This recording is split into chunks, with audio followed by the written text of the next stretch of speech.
The annual taste extravaganza that is Taste London opens today.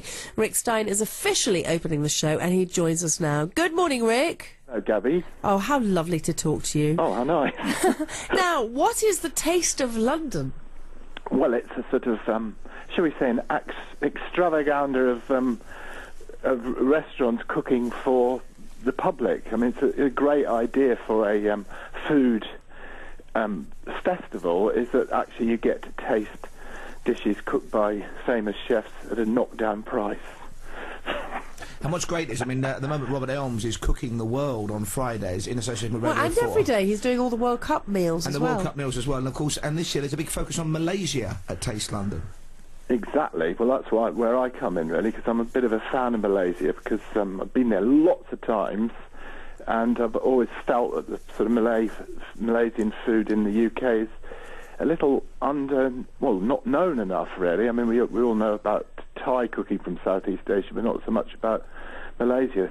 So what's a typical Malaysian dish then? Well, I suppose the most famous Malaysian dish is beef rendang, which is a sort of curry of beef, but the curry is cooked to such an extent that the beef, the curry is almost sort of clings to the beef, so it's almost like a dry curry, which you have with rice.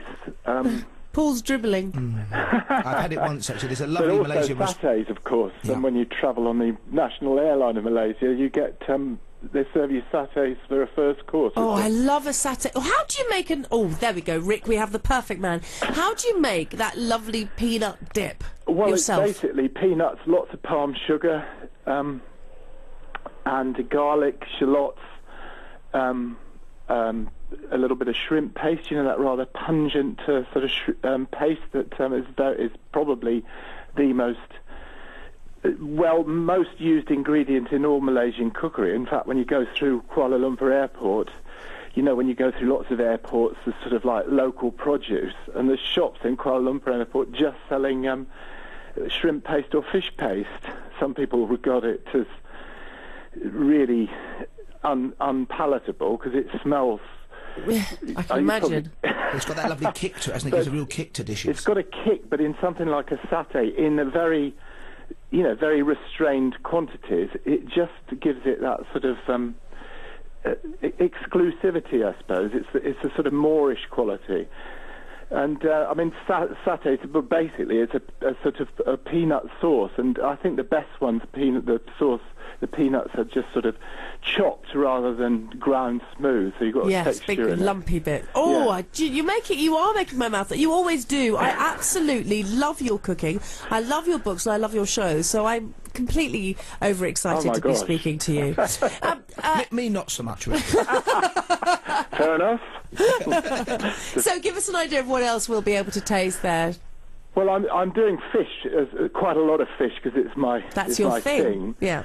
So I'm going to do a very nice grilled prawn and green mango salad.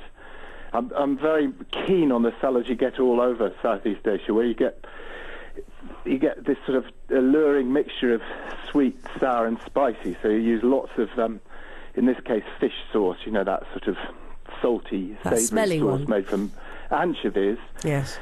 Palm sugar, lime juice, and chili, and you just take shredded green mangoes, which are, I sort of made a joke, they're a bit hard to get hold of, but basically all you need to go to is the average supermarket and buy an ordinary mango. It will be green anyway. Yes. And it all kicks off tomorrow. I think you're opening it tomorrow at midday. It's the Taste of Malaysia area that where Rick's going to be. If you want to find out more about Malaysian cooking, go to malaysiakitchen.co.uk. Huge thanks there to Rickstein. Oh, lovely. Master chef and all-round nice gentleman. He really is, and as I said, I do love his show.